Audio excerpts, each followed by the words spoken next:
All right, we are starting. What's up, swimmers and swammers? Welcome back to another episode of the SwimSwam Breakdown.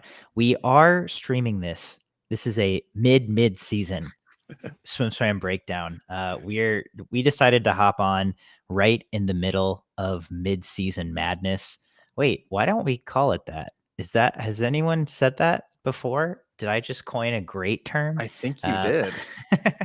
it's it has truly been madness during this this mid-season weekend.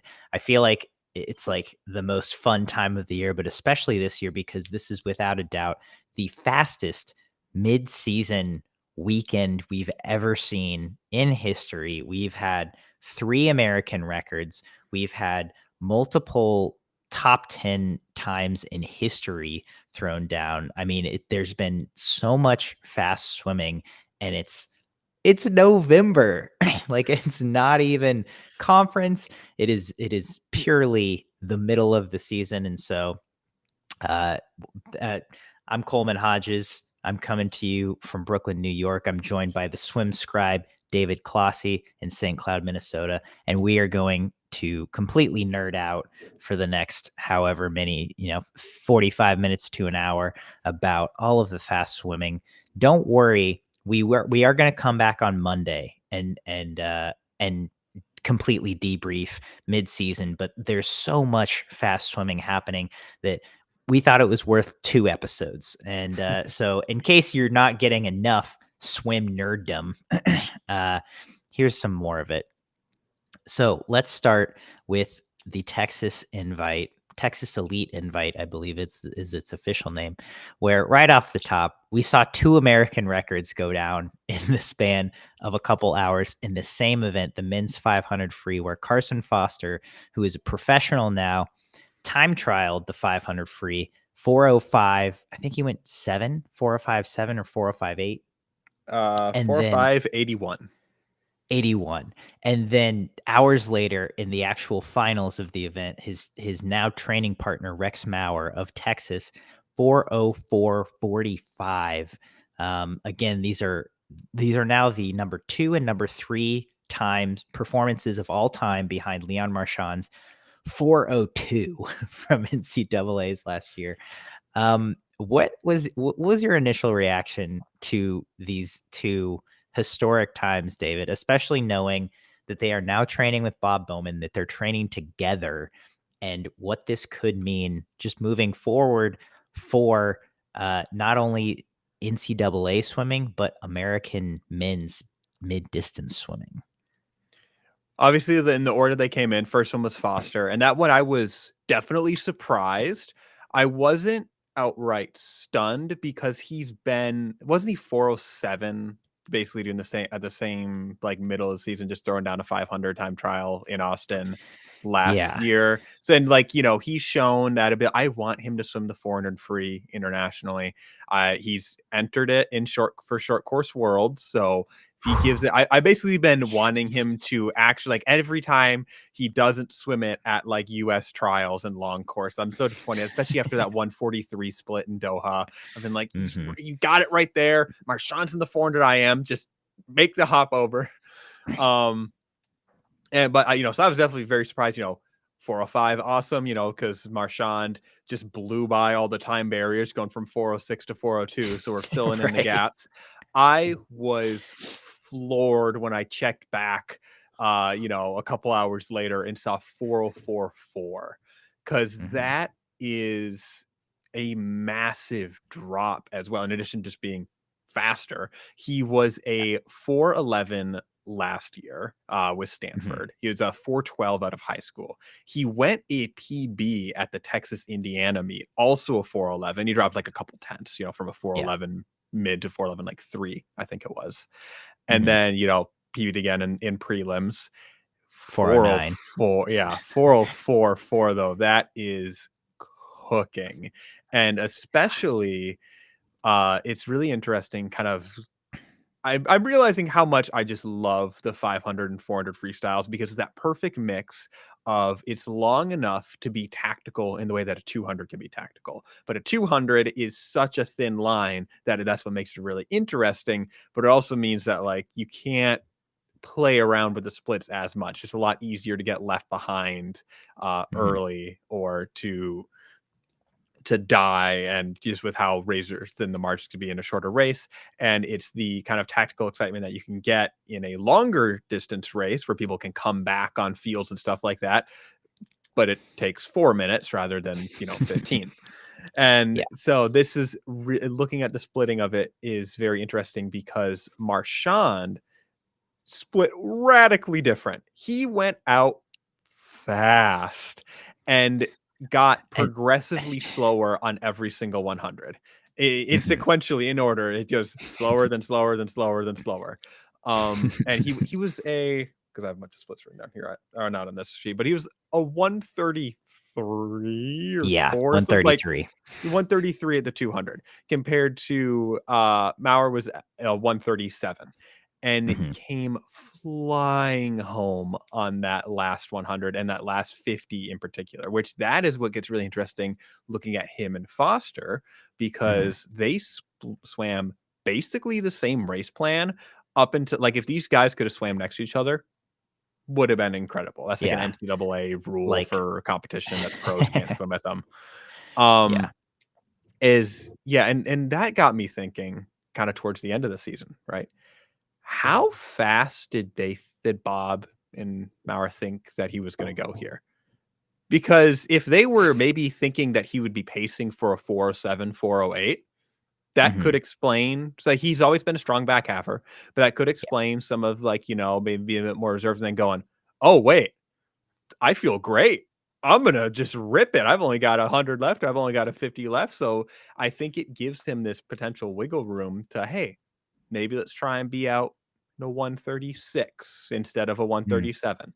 Mhm. And with how close him and Foster were, the biggest gap between the two of them, looking at their splits at each wall, was at the 200 mark, and it was like 22 100ths. I think Foster was 37.00 to 37.22.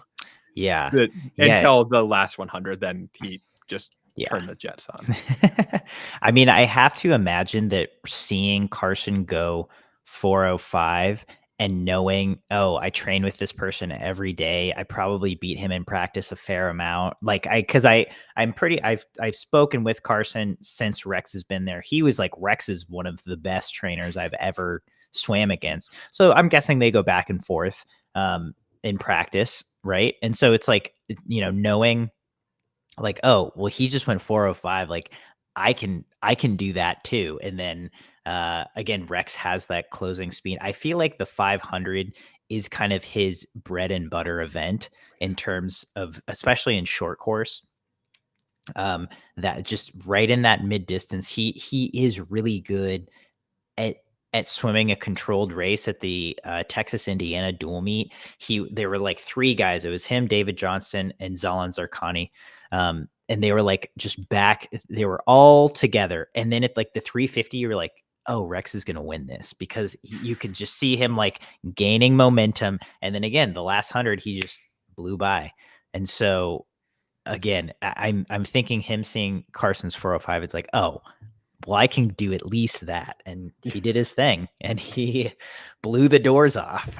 Yeah, Uh, he was home in a 47.86 oh my God. compared to That's Foster disgusting. was Foster was 49.2, Marchand was 50.01, 200 slower, away from being the only person to be under 50 on all 5 Oof. splits. And Oof. Maurer was his 50-point split, and so same with Foster's actually, where they were both on the second 100. Oh man. Oh, so we're that I mean, that's really exciting just to get that so close to that barrier of someone being under 50 point on every single 100. But yeah, I mean, what swims, and thank goodness that Carson is at least signed up to swim the 400 free in Budapest at Short Course Worlds, because I mean, come on, like at this point, it's almost like maybe for the next year or two, like if Carson is doing this well training with Bob Bowman, not that he was, yeah, it looks like he's doing something right. Like maybe he should switch his focus to the 400 free for international competition. Maybe like instead of the 200 IM, right? Or let just prioritize that a little more. Especially for the first couple of years of a quad, I feel like that might be beneficial, but also for swim fans, that would be so fun to see. But hopefully we'll get to see him rip an awesome short course meters 400 free in Budapest. Because I'm glad that hopefully he will get to swim that. And also, while we're talking about Rex's swims, he did also kind of talk about like his like range and preference there in the 400 IM. The day after that, won that with a 3:34.1, which is also moving. It's crazy that puts him at number 5 performer all time. Carson Foster is number 4. Chase Kalish is number 3. Hugo Gonzalez number 2. Leon Marchand number 1. 4 of those 5 guys have all trained with Bob Bowman now, right?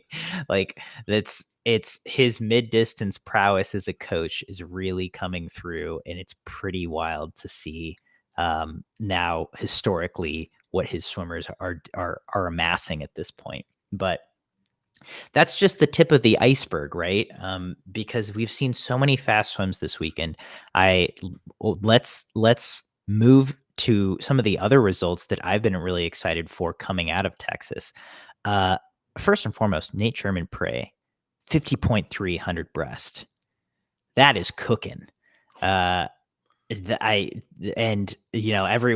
think Braden, our editor in chief, we love Braden, wrote an entire article about like Texas's having a true breaststroker, and I don't even know what that means, but it's like breaststroke was a point for Texas that they were unsure of, or that we were like, okay, what is that going to look like, especially for relays at NCAAs? But holy moly, I mean, 50.3, that's really, really fast. And especially he had a great freshman year, but it seems like especially him and Will Modglin are just thriving under this new Texas regime. And I think we've talked about it a little, how having stability, I think last year no one really knew what Texas was going to look like. And now just having some stability of, okay, we know who our coaches are. We know what moving forward will look like. We have consistency. It seems like that's helped the whole team, but 50.3 is lights out. That is so good. He was 152 in the 2 breast prelims this morning. We'll see what he has tonight, but whew, that's a nice swim. A couple others, Camden Taylor, who is also a sophomore, 132.0 200 free, 42.0 100 free, 41.6 on a relay. And I think this is what Texas really needs to see if they are going to challenge for an NC2A team title, is these second tier guys moving up and swimming times that could really have relay impact and scoring potential. And it seems like Camden Taylor is having a heck of a season also in that sophomore class. But he has really come through, and he's putting down some very promising times for the end of the season. And that's not all. Rolling over the Texas women, Jillian Cox, 430 school record, would have won NCAAs last year. I mean, that was a big time. She'd already set the school record once this year, 434 at the duel with Indiana, but to go 430, it seems like something is going really right for her. And then on the sprint side of things for the Texas women, school record in the 200 free relay, they went 21.5, 21.4, 21.4, 21.4. Like that to me showed a lot of signs that this NCAA meet on the women's side could be a little bit closer than we think it might be, because I don't think they're beating Virginia in relays, but if they have that kind of depth, that means that they have scoring potential for a lot of swimmers that I think could make the NCAA meet interesting. Yeah, and then another interesting highlight on the women's side, because obviously one of the big pieces for the Texas women, if they're going to want to pick up points where they can, is going to be Emma Stickland. Is going to be a huge factor in that. She did get beat by Tori Husk in that 100 fly in a fast final there, 49-24 to 49-60. And of course, we might end up talking about another really fast underfly swim at another meet at some point. Maybe I just have a feeling.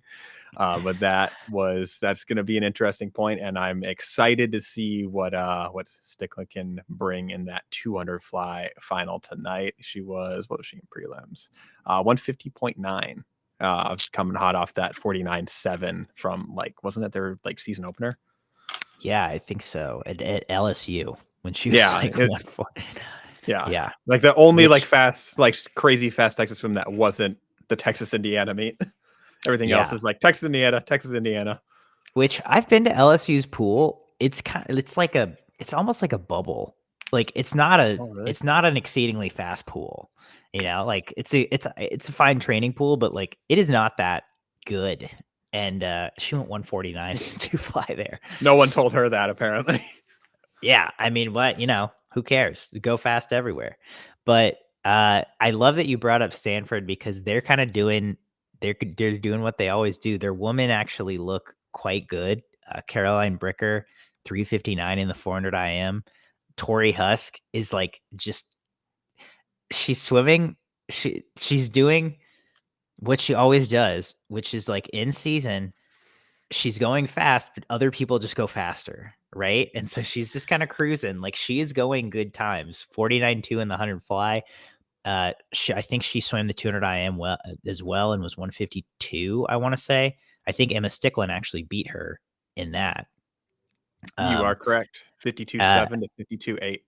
Yeah, she was 47 plus in the 100 free prelims this morning. It's like Tori Husk is doing what her thing, right? And it's always fun because Stanford doesn't make a lot of headlines during the year, especially on the women's side. But they do their thing. I think this is like Greg Meehan, who is kind of under the coaching tree of Dave Durden, because he was his assistant at Cal for a while before he was the head coach of the Stanford women. But it's like they will be dangerous at NCAAs. And it's cool to see them racing Texas right now because those are two of the top women's programs. And I think both those teams have great shots at being in the top 4 for sure. Yeah, that's sometimes where you see a lot of really interesting of that team dynamics where things like kind of you mentioned with the Texas men, right? Where that depth and those maybe second and third string swimmers is really important. That is where I think the scoring at NCAAs gets really interesting, is people trying to pick up, break into the top 3, break into the top 5, into the top 10, where they're so dynamic to the point where having that, someone making an A final when they were seated in a B final, or scoring at all when they were an outside shot or something like that, where those kind of little micro stories you can find them, within the top 10 team scoring, trying to jockey for position there, it gets really interesting. Yeah, and I think this is where UVA, the UVA female women's dominance has a large part of it has been those stellar Olympic swimmers, right? The Walshes, Kate Douglas. But a lot of their success also comes from their next tier of athletes who score points for them, who are very good. And that's even you have swimmers like Ella Nelson or Alexis Wenger, who was their star breaststroker, Jasmine Nocentini last season, who gave them a lot of points. But even you have swimmers below that who are making B finals, or who are swimming on one relay, or things like that that do make a big difference, and that UVA has had a lot of. And I think they are still going to have that caliber of athlete this year, but I think we are seeing some other teams, particularly Stanford and Texas, developing those athletes as well. I think Tennessee and Florida are two other women's teams that are going to be sneakily dangerous this year.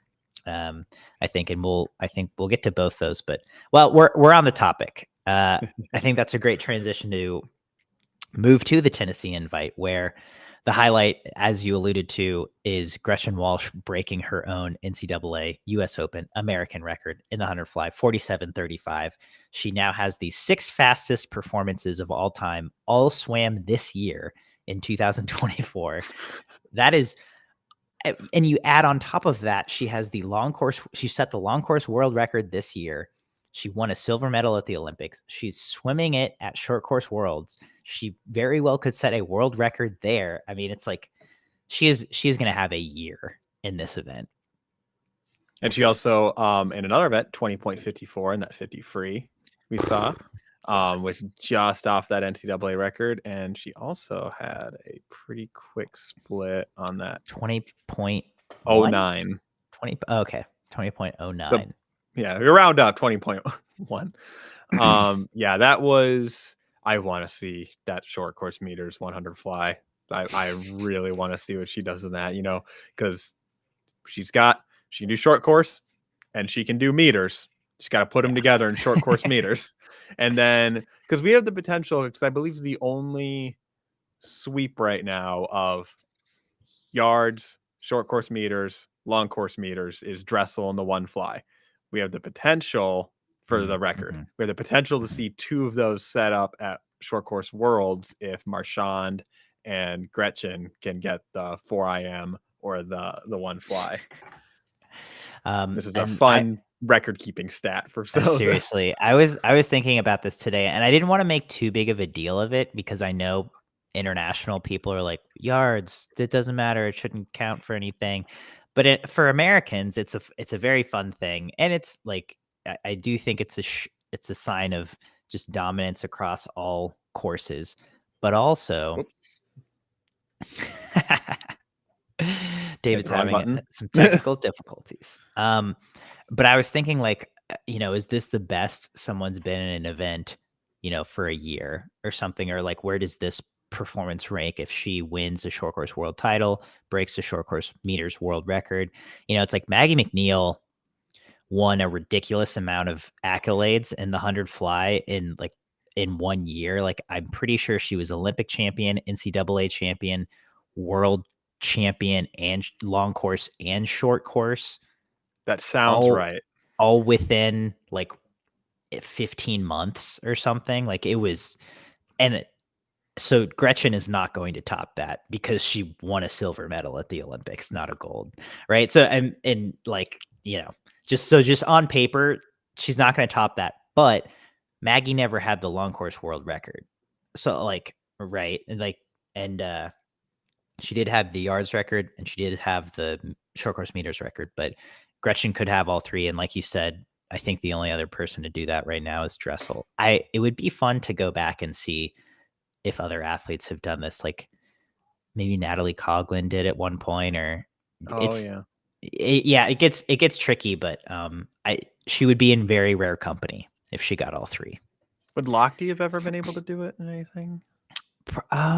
Maybe 2IM. That's what I'm thinking. No, because he didn't have, not consecutively. Like he yards, he didn't have. He definitely did not have the record. But he certainly had long course and short course meters world records in the 2IM until a few weeks ago when Leon broke his world record short course meters. But I don't think he would have had the yards record at the same time, because he definitely in college was not the international swimmer he would go on to become. Yeah, and that's what's so hard about getting. You need to be at that level either at the same time or be good enough in college and then like quickly break out before someone, because with how fast the NCAA moves sometimes, is that even if you hold it non-consecutively, sometimes you get scooped from underneath you. Like, I want to make a point about that is relating to the rest of the Tennessee invite. So the Tennessee men are looking really good, especially in the sprints. They are 200 free relay went 113.9, and it's really exciting to see that they have a couple of elite complementary pieces to go with Jordan Crooks and Guy Carib now. 113.9. So for over a decade, Auburn had the 200 free relay, U.S. Open and NCAA record, 114.0, basically averaging 18.5. And this was a super suited record. They set it in 2009. It was not broken until Florida broke it in 2023. That was a year and a half ago at NCAA's. So it took 14 years for this record to get broken. A year and a half later, in November in the midseason, 2 teams have gone faster than that record. It took 14 years to break it. And then a year and a half later, 2 teams have gone faster than it at midseason. Tennessee went 113.9, as did the ASU men. And that blew my mind wide open. Like, I think that might be the most surprising swim to me of all of them, because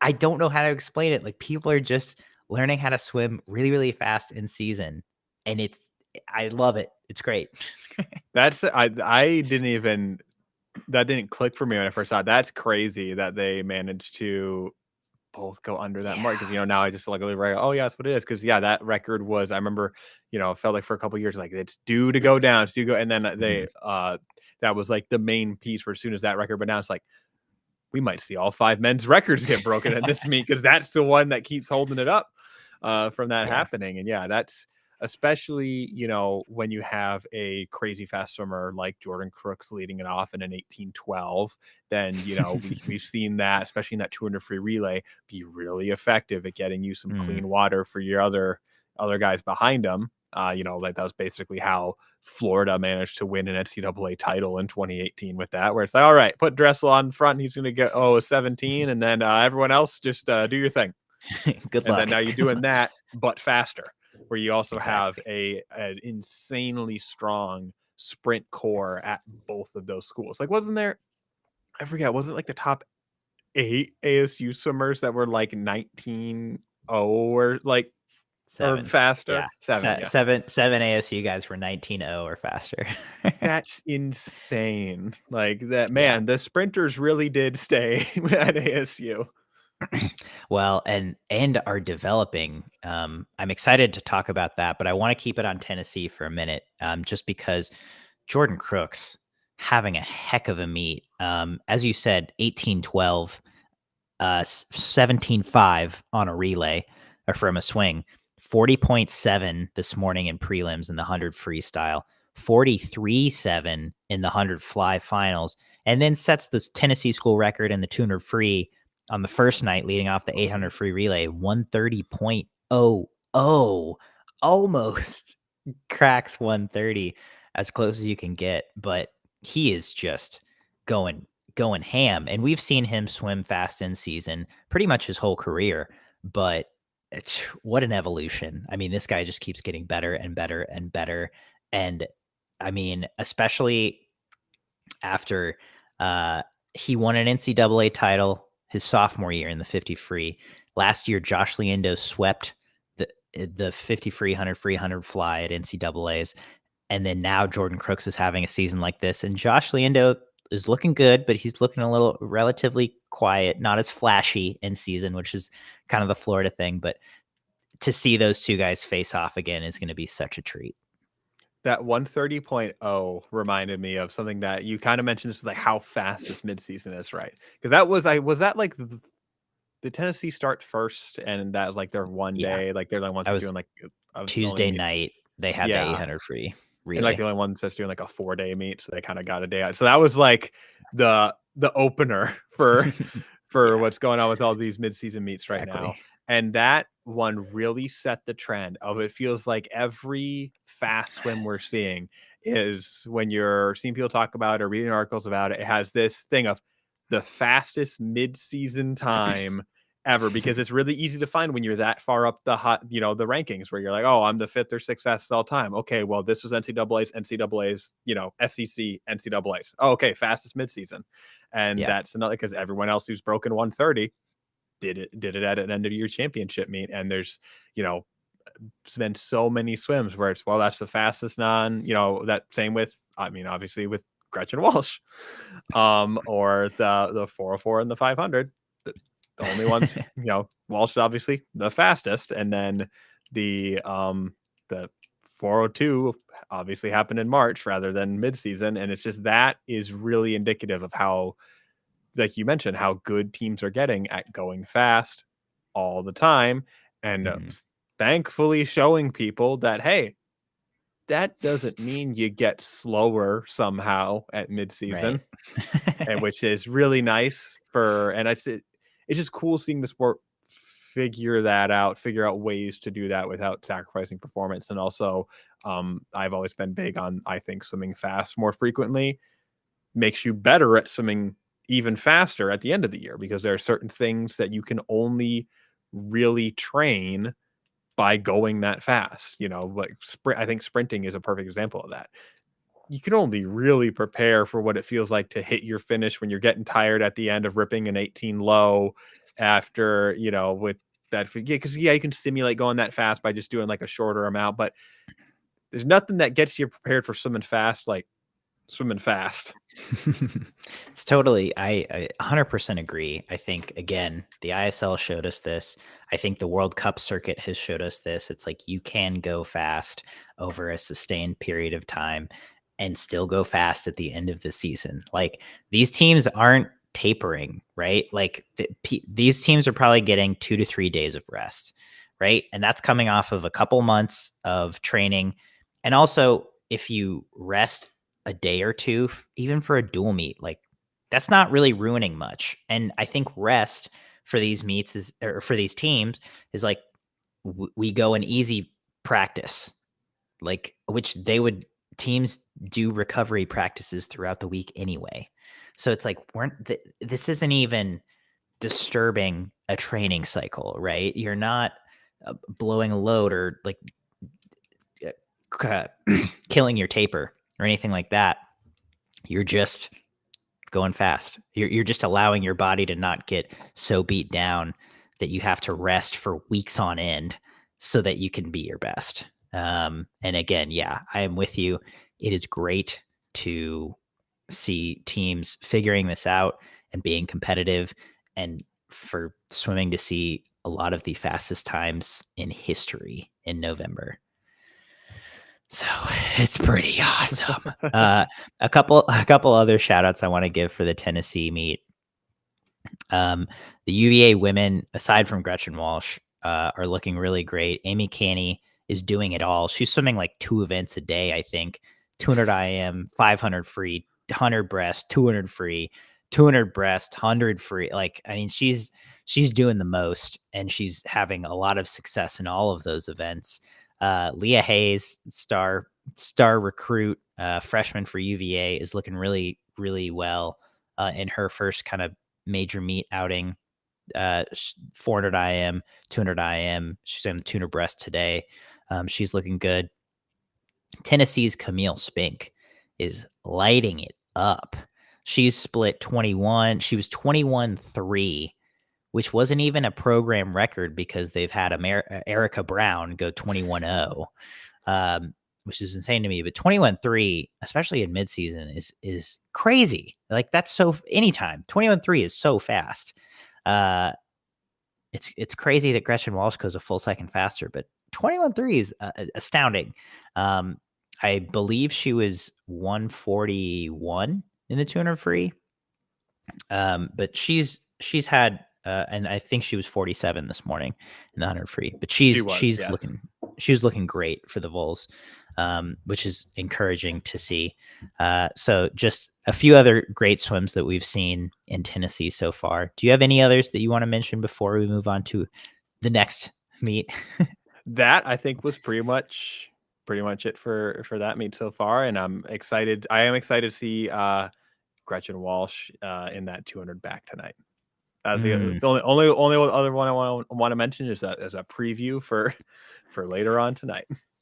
I think the fans want it. I think the people in the chat want it. Let's just, Claire Curzan and Gretchen Walsh were both 150 in the 200 back this morning. Predictions for what Gretchen is going tonight in the 2 back. God, I'm going 147.89.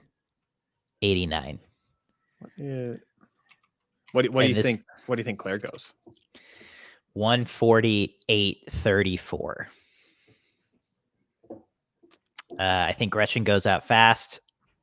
and holds on. I think Claire runs her down a little bit, but obviously Gretchen has such long arms that she gets the touch.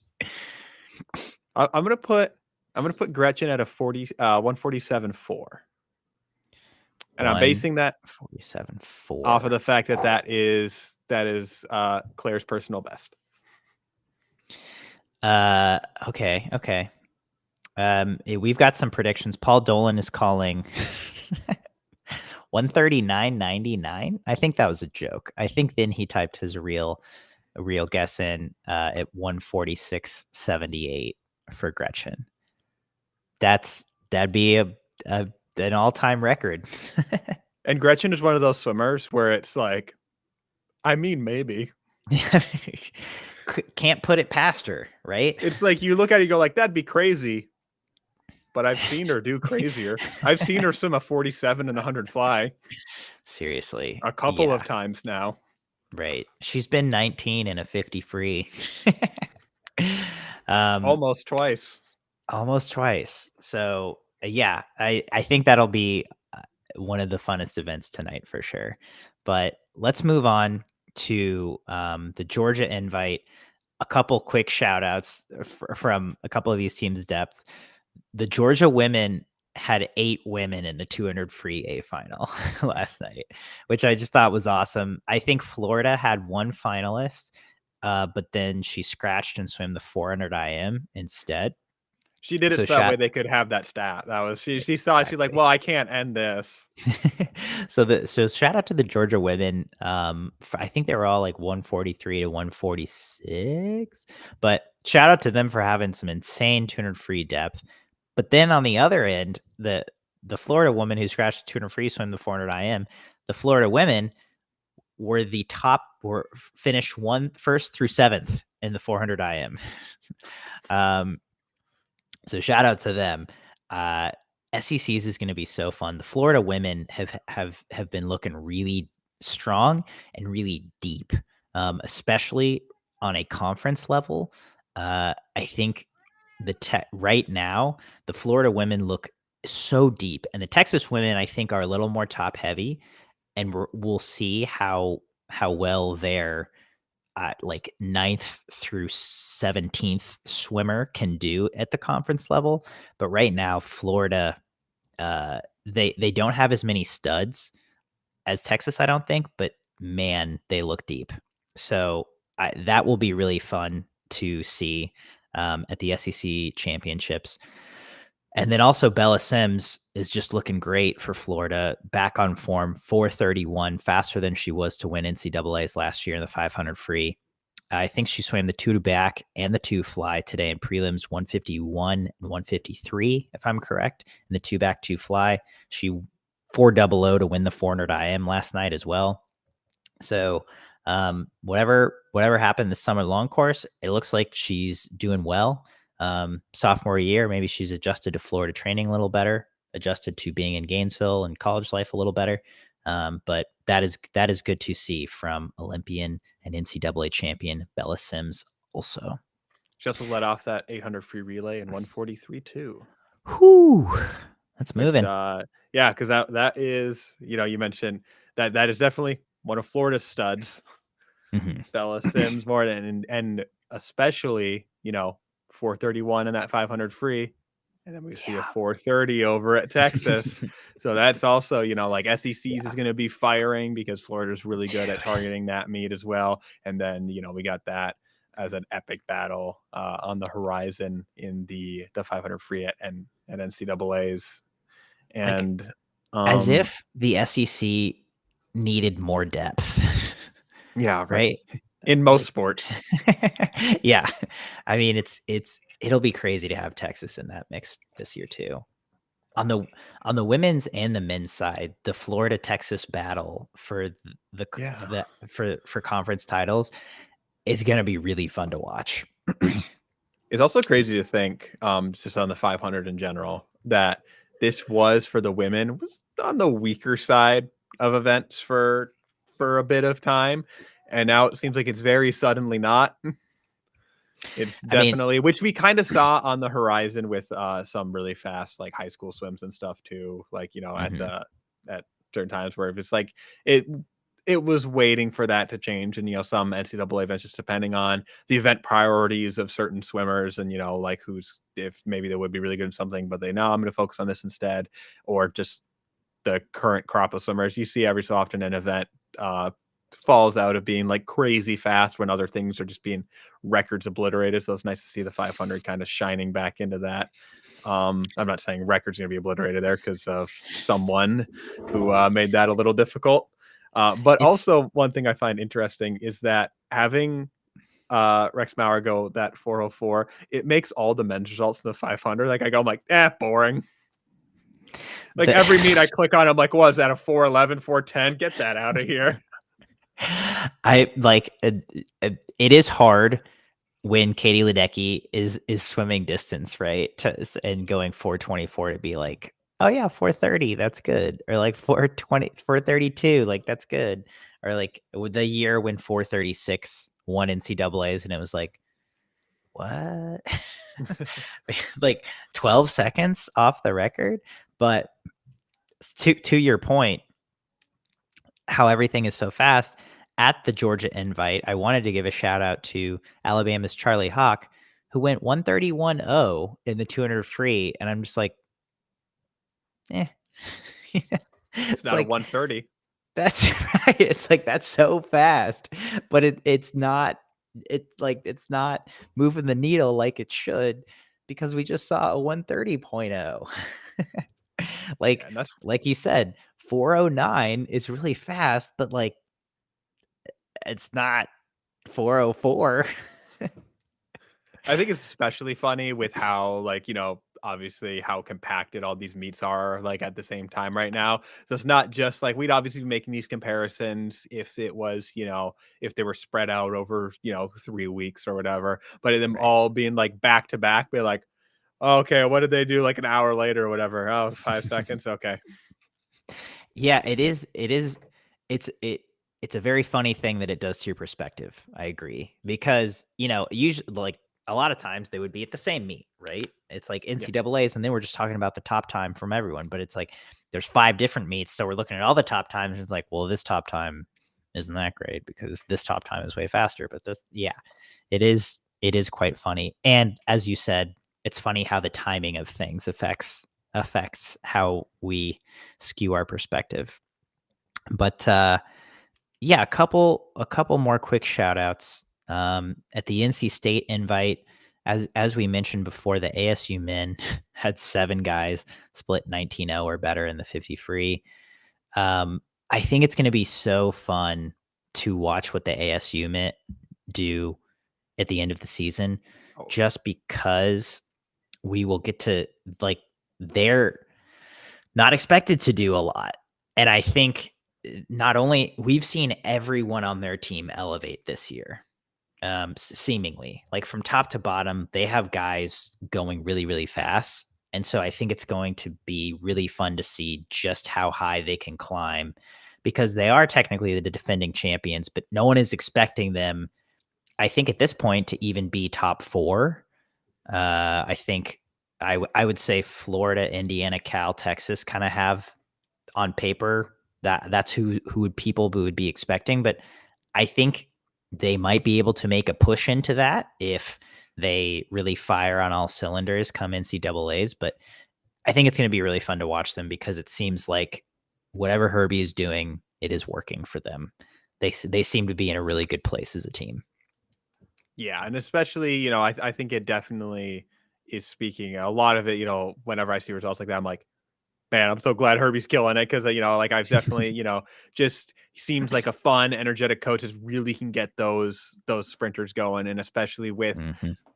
realistically, even though you're coming off of an NCAA team title, this also very likely can could end up being one of ASU's, in their current landscape, rougher years from like a starting out position, right? Because it's going to be you're kind of starting to stack having the deck stacked against you when a chunk of people who were there are transferring to other programs. So now not only is it like if you had a massive graduating senior class that is just out of the equation anymore, you got to swim against them too. Like it's not just like Hubert Koch is gone. He's going to be scoring points against you as a Texas swimmer, and also people at Indiana. So like that's going to be difficult. And then just it's nice that he's someone who was a major part of their success last season, but now stepping up, and it's his program now, trying to just whatever adjustments come with that and things like that. There's just a lot more from a team dynamic of people, a lot more people leaving than would be in any normal season, right? Because normally it's just your graduating class, a handful of transfers, maybe for whatever reasons. You have a lot more transfers because of the coaching change and just the kind of turbulence that can bring with it. So seeing such solid results, and especially that they're still having the same thing we talked about earlier, right? Where they are fast in season, and they're fast right now. And it's like the sprinters and Ilya. Seriously. And I think it's really good for swimming to have so many different programs right now, just pumping out top tier talent. It's not just if you're a fast swimmer, you go to this school or this school. It's like, I love that there are other places showing that you can go fast in a lot of different places in a lot of different ways.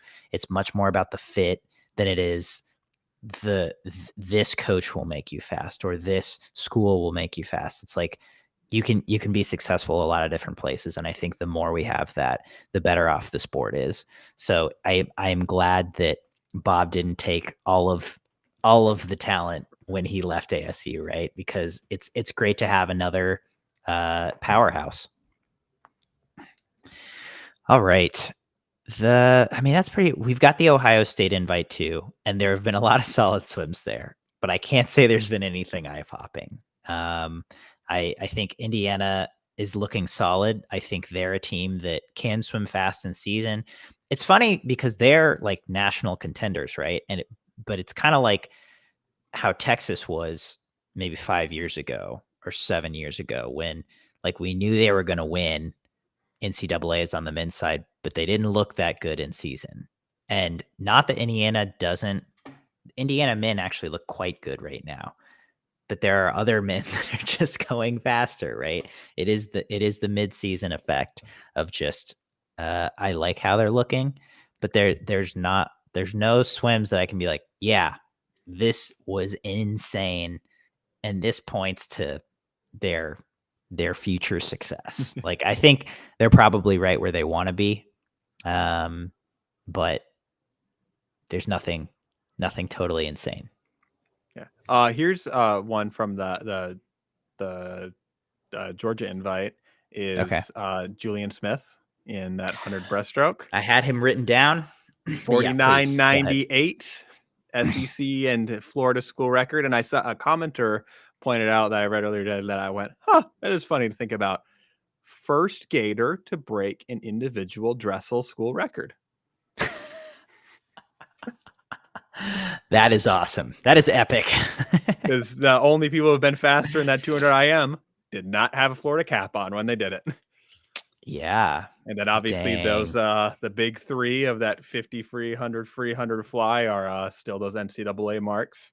Right. Yeah, that sub 50 is I feel like gonna quickly not be what it used to be in that 100 breast.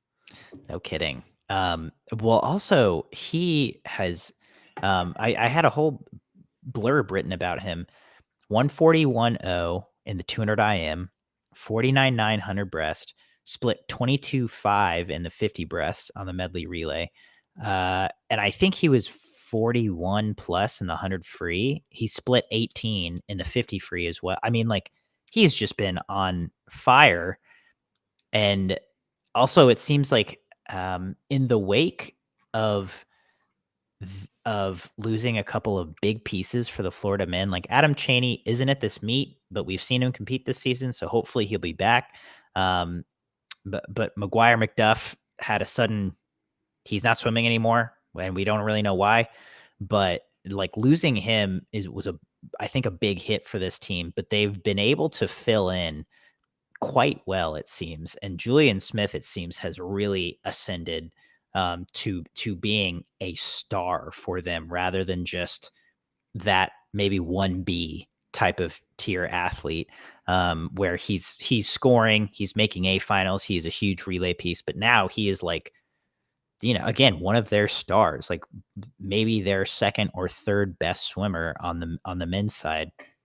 And that's pretty cool to see. And also, like, he might have the best add up for like a 50 free, 50 breast, or 100 free, 100 breast ever. I mean, I think the current NCAA record holder in the 100 breast, whose name is escaping me, he swam at Cal last year, Liam Bell. but Liam Bell, he would probably give him a run for his money, but like they have to be the top two in history. Add up in what event? Like the 50 free, 50 breast, or 100 free, 100 breast. It might be. I mean, it's probably Dressel. Oh yeah, Dressel would be up there definitely too. in the hundreds. Yeah. And I'm talking like just splits on relays. Yeah. But so you're right. Dressel would be 1, and Liam might be 2, but Julian, I think, might be giving him a run for his money. So it's like, that's pretty cool. Like he's fast he's and breathing cool rare range. air. Yeah. Also, just because I was going through his individual results just to see what else jumped out on me on Me Mobile here, he was a 50.57 on the 400 medley relay. So he found a half second from a flat start. That is moving, man. Good for him. That's awesome. That's awesome. We love to see it. So thank you for bringing him up, because he's been great. Julian Smith. I felt like there's something. I'm like, I know there's a myriad of swims that we're gonna have not mentioned, and because this isn't gonna be a 6-hour long episode. But I knew there's a big one. That was it. Okay, I'm gonna be honest. I think we've covered a great amount of things. I had some sinker swims, but I think I just want to save those until Monday, when we can really fully debrief the rest of the midseason results. So thanks for tuning in for our 1A, and we will see you again on Monday afternoon, where we will be back for a full debrief of midseason.